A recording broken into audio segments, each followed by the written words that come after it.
other shows we have for you to enjoy at myclassicradio.net. The Avengers was most certainly not a household name in South Africa prior to the radio series. With no national television service until 1976, the mechanism simply was not present in the country to show television programs to mass audiences. While many other countries reveled in the filmed adventures of John Steed and company, South Africa was not equipped to join in the fun. The series took Britain by storm and made a major impression in the American markets, being that greatest of rarities, a British series given a network transmission slot. However, as a filmed series, rather than a videotaped one, The Avengers was able to gain a modicum of exposure in South Africa through film rentals. Come and listen at myclassicradio.net.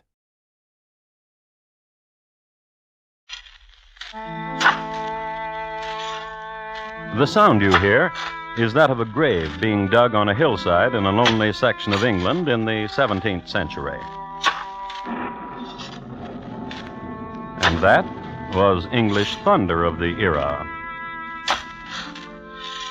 And that, a soft English drizzle.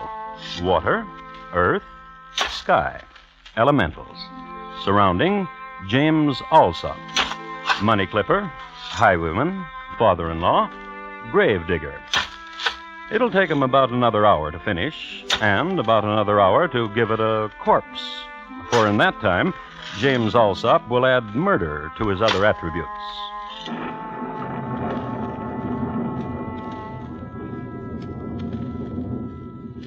And tonight, my report to you on the Alsop family, how it diminished and grew again.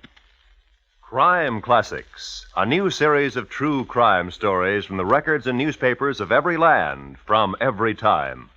Your host each week, Mr. Thomas Hyland, connoisseur of crime, student of violence, and teller of murders. Now once again, Mr. Thomas Hyland.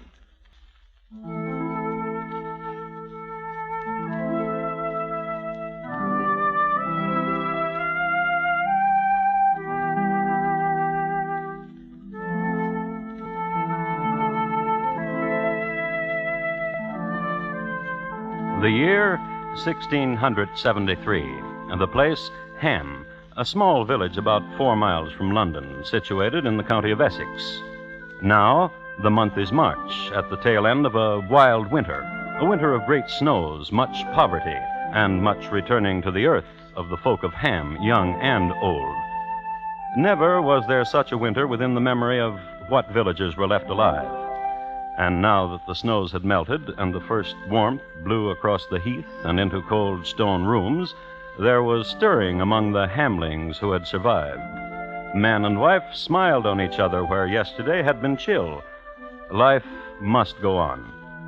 But what of those whom the ravages of the season and starvation had made lonely? What of, say, a widow? What of, say, Widow Ursula, who lost her husband to the wild dogs 2 days after Christmas? What of her? Well, let's see. You be lonely, widow? Aye. It was a cruel thing has happened to your husband. Cruel? Then now it is the springtime. Aye. And March is soft on the moors. April is a good time for marrying, widow. When I married last, it was in April. It was April after a soft winter when my husband built this house that we married. It was a good marriage. April is soon, and you should have another husband. You're a widow of good credit and competent estate, and you'd make a young man a comely bundle. Teddy? You're welcome, Widow Ursula. A comely bundle indeed. How long has it been since your wife passed on, James Alsop? 6 years come next Bloomsbury Day. I heard she was a shrew. A witch, a shrew, a gollygog. But a woman of fervor, and she fruited me with 2 sons. Aye. I have seen the younger one. He said to me the Widow Ursula had looked upon him. Aye. A robust lad, sinewy. Will you marry my son? What do you call him? Christopher. Christopher. A likely name for April. Then Ursula will make a likely bride. Aye. Morning.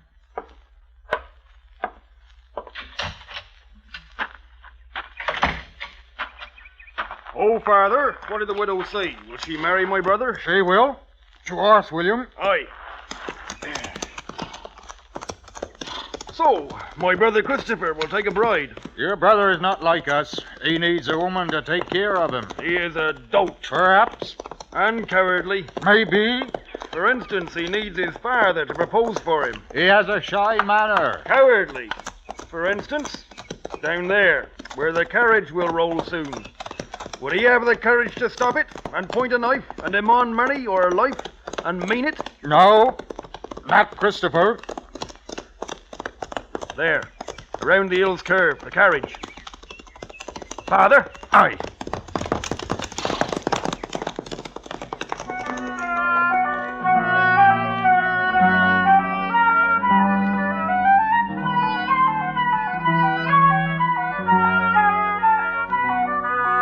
So the two of them, father and son William, galloped down the hillside, donned masks, and stopped the carriage. And with a well-a-day and cocked pistols, they robbed the driver and a passenger. History records that the passenger, as coincidence would have it, was none other than Dame Maggie Chavez, who, it may be assumed, was even then on the first leg of her mad dash to Lisbon. Gallants that they were, the highwaymen took from the lady only her gold coins. Her jewelry, the famous mementos from the Viscount of Gloucester, was not touched. This might have been, however, because of the hiding places for gems that the dame is famous for. And, with another well-a-day, James Alsop and William rode down to the town of Ham, and to home, and to their workshop. Here, they divested themselves of garments necessary to robbing on the road, placed them in a trunk, took out a pair of shears, and went to work.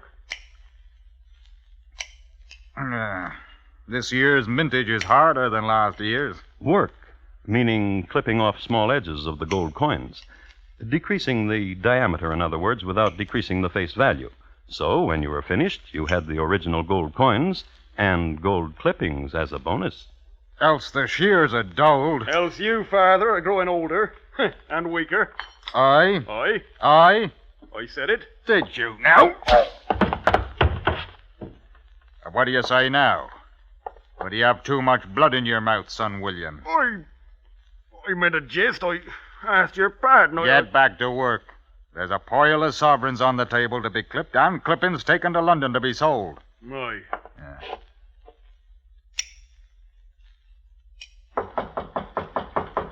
Who be it? Christopher. Come in, son. Hello, son. Hello, Father. Hello, William. Did the day go well for you, son? I dreamed how it would be to take a wife. You like the taste of blood, William? I dreamed how it would be to take a wife. And it was a fine dream. Yeah, I spoke to the widow Ursula. And asked her what I told you, Father? Aye. Will she have me? In April. I'm grateful to you. You're a good son, Christopher. You make your father proud. Did you have a good day on the road, Father? Now, that's thoughtful you asked. Aye, a good day indeed. A carriage with a rich lady. And much gold, I see. One thing, son. When you're with wife, no talk of this and what happens on the road. Not a whisper on it. Oh, not a whisper. Yeah. We have to do much clipping, your brother and I. Take a handful of coins, lad. Buy some things for April.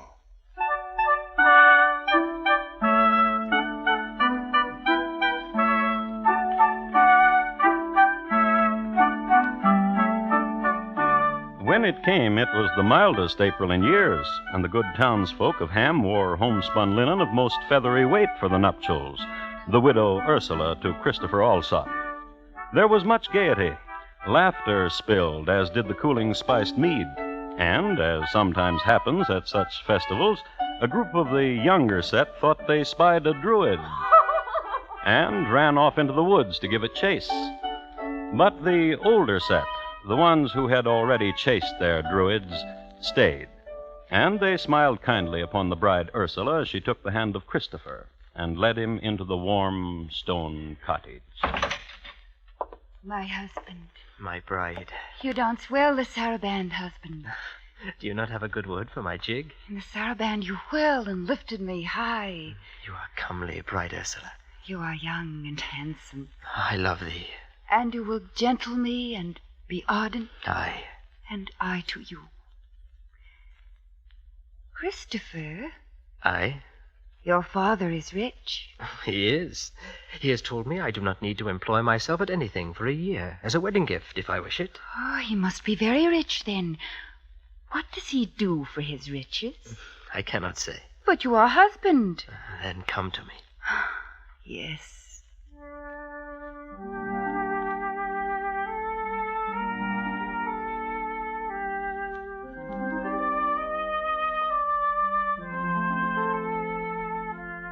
Which was the talk in April and in May when the bloom was on the sedge, Come, dearie.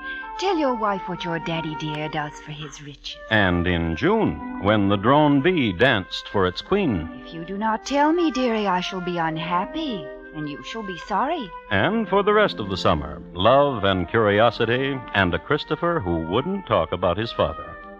But in September, when the first leaf dropped, Now, what does he do, your father? Come here. I will not. Bride. Wife now. And I ask you, what does your father do for his riches? What curiosity is yours, Ursula? And who would not be curious? The way your father is hardly home, nor your brother. The way they ride the roads so often and after lock themselves in that room. What do they there? And why am I not permitted there in their workroom? And why does your brother journey to London so often? Come here. When you will answer me, not before. I will not answer you. I'll tell you this only. It is September, and you have become a shrew. You will rue the day you called me that name. You will rue it.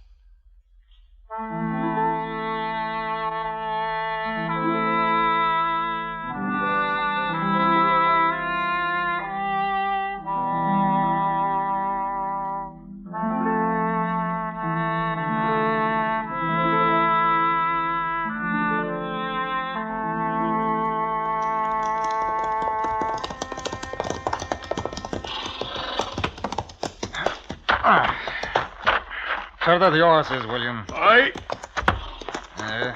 Take a fresh horse. After, we'll clip the coins and you will go down to London. Aye. What ails you, Father? There's no humor in you anymore. You worry about Christopher? He's not happy with his wife. As I said it. He says she's a shrew, And what woman is not? that she's curious, As a woman Alice is. that she needs to know what we do, you and I. So she would gossip about it. That we are highwaymen and money clippers. She would gossip and the law would hear of it, and we would jig from a gallows. It grieves me. It would be a terrible thing. Hello, father-in-law. Brother-in-law. I had never been here before. In the workshop before. I thought to clean it. To dust a bit. What are these clippers for? Get out of here. Get out of here before I kill you. She will gossip, Father, Aye. and the law will hear of it. Aye. The gallows and death. Not for us. To work, William.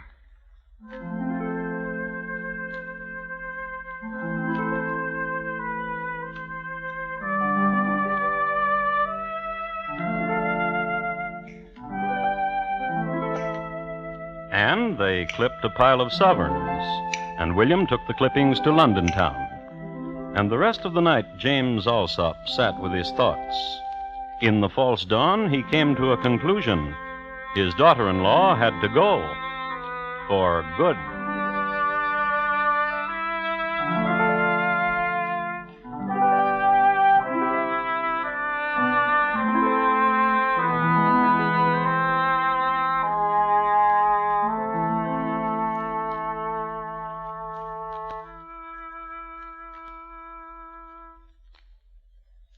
You are listening to Crime Classics and your host, Thomas Hyland. All America is in CBS Radio's 21st Precinct. Tuesday nights every week, the Star's Address brings you gripping and suspenseful stories of behind-the-scenes police work in the world's biggest city. Hear 21st Precinct on most of these same stations tomorrow night. And now, once again, Thomas Hyland and the second act of Crime Classics and his report to you on the Alsop family, how it diminished and grew again.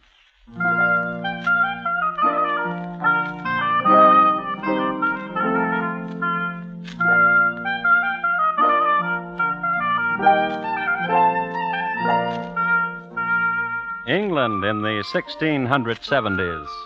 It was a mess. First of all, the English didn't like the Dutch, and the Dutch felt the same about the English, and they were constantly sending each other's frigates to the bottom.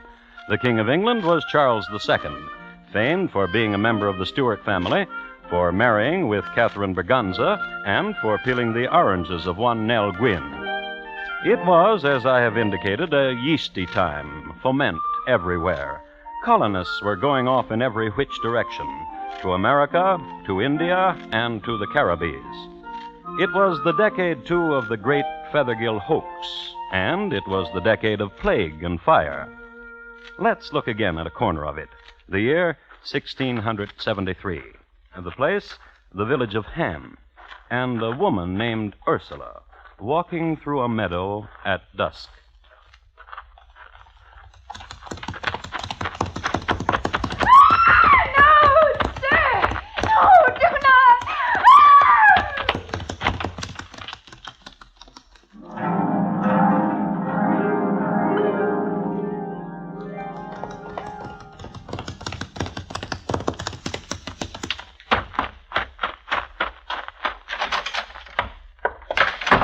Alsop. Oh, now, Ryder, did you have a good ride? Middling. I think. Only middling. What are you talking about? I saw the woman Ursula walking through the meadow, as you said she would be. And did you kill her as I said you should do? I am not sure. Therefore... Therefore what? I am willing to take but half the amount of money which you promised me. I promise you a fee, assassin, for the killing of Ursula. I hired your sword for a death. No half payments for work not completed. It was no fault of mine. I stuck her with my sword, but she moved quickly away. Then I saw some people who were coming, attracted by her cries. And my son William, who sent you to me from London, said you were the finest of assassins. Another day and I'll try again. Go back to London. My pay. Aye. That be your pay, and knock about the head. What you deserve. Get you back to London.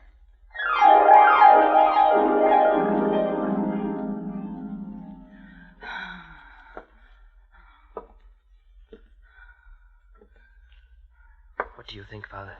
That your wife is a fortunate one. That the wounds are not grave. The villagers who saw the attack said a rider in a cloak and mask chased her about the meadow with a sword. For what reason? For what reason I cannot conceive. Ooh, a mystery. Who would want to do murder on such a fine woman? Huh? Yesterday you called her a witch. Aye, even worse. But I did not mean it. As I said, what has happened? A mystery. Who would want to kill her?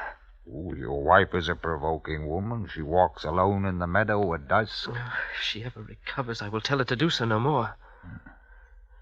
While I'm gone for the surgeon in Yorkshire, you'll take care of my wife, Father. Aye, that I will. I'll watch over your wife.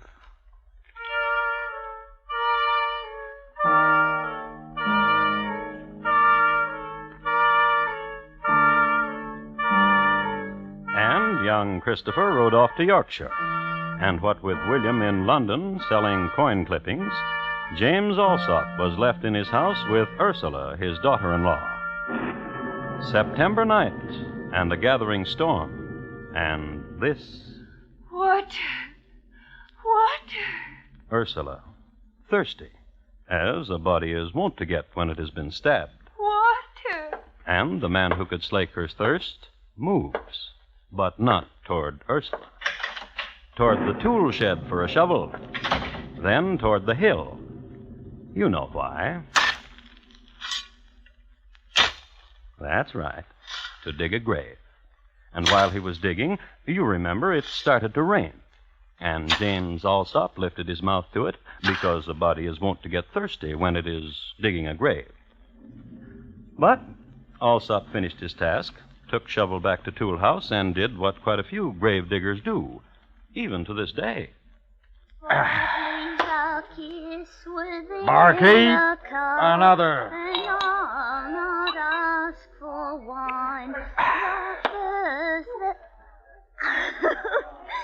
Good evening to you. Good evening, Judy. Buy a hollyhock. Oh, buy one. Yours a farthing. You keep your hock. Wear it yourself. You may pin it on me if you like.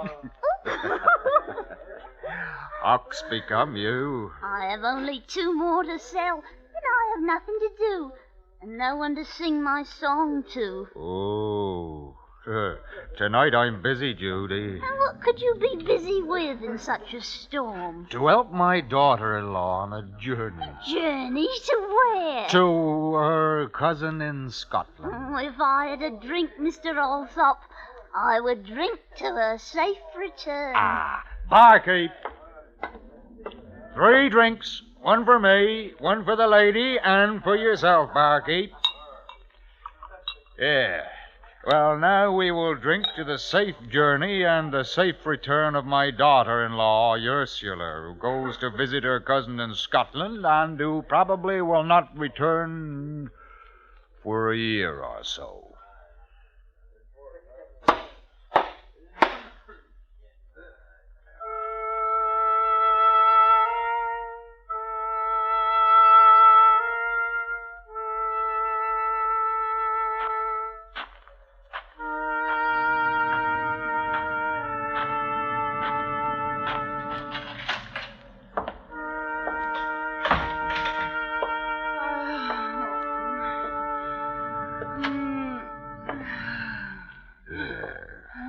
Poor girlie.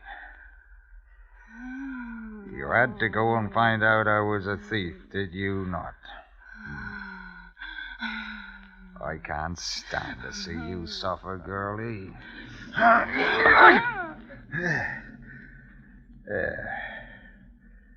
You'll never suffer again. Now then, up with you. There's a burying to be done.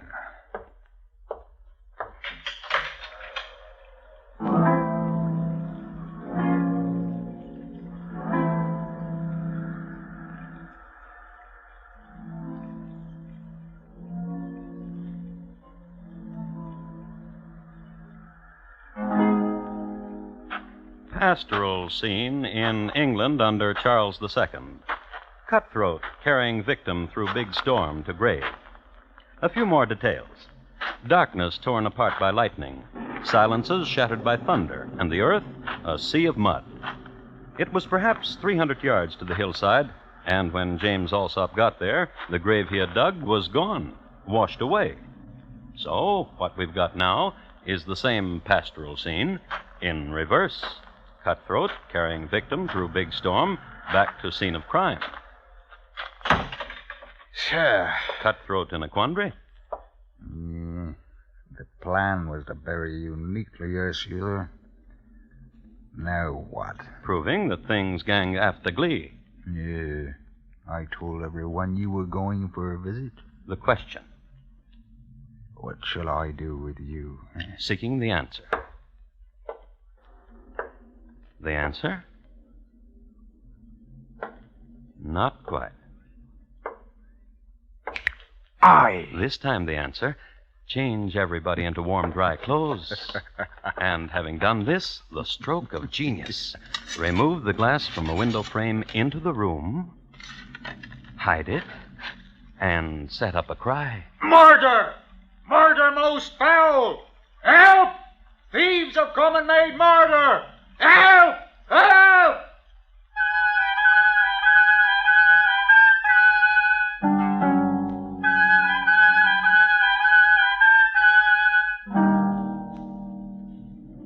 A thief?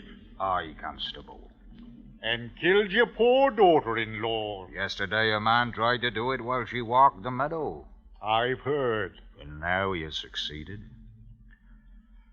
I heard her cry from Ursula. I came quick to her, but only in time to see her attacker flee. Flee?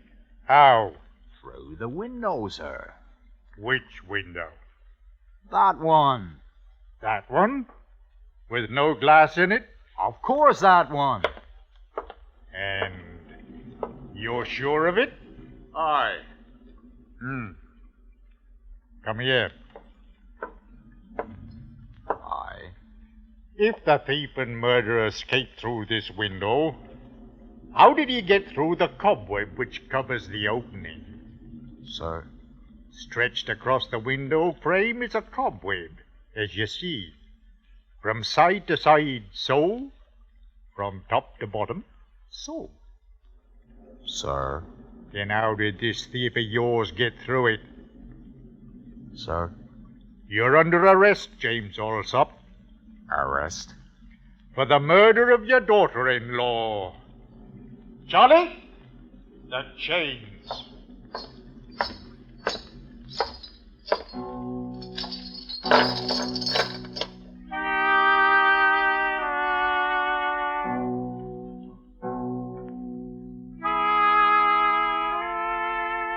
James Alsop was committed at Colchester Jail. His sons William and Christopher were not to be located. Justice was swift and sure. James Alsop was sentenced and led to the gallows. And as he mounted them, a thing happened. Wait! Wait! In the name of the king! Do not hang that man. A messenger with good news, especially if your name was James Alsop of Ham in the year 1673, and the hangman had just indicated that you stick your neck in a noose. New evidence from London. Thank heaven.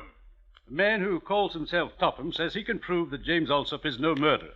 He saw a thief leave the place of murder through the door. That's the way it was. I forgot. Bring down the accused from the gibbet.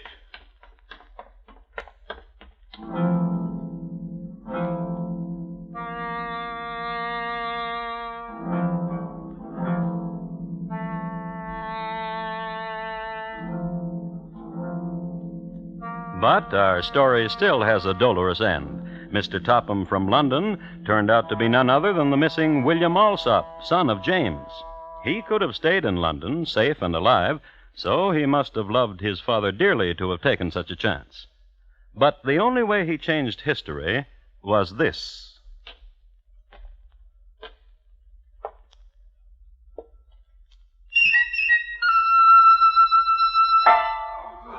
Father?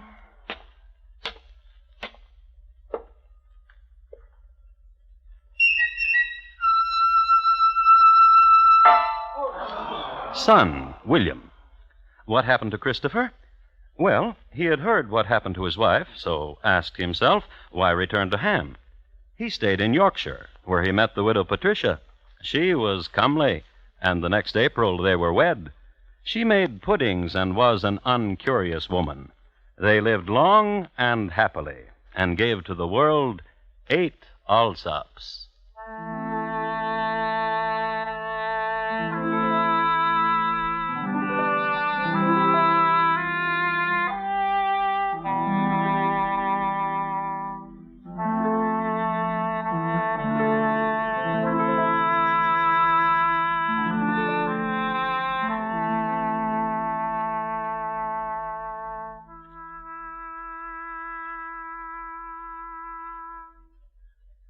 In just a moment, Thomas Hyland will tell you about next week's crime classic.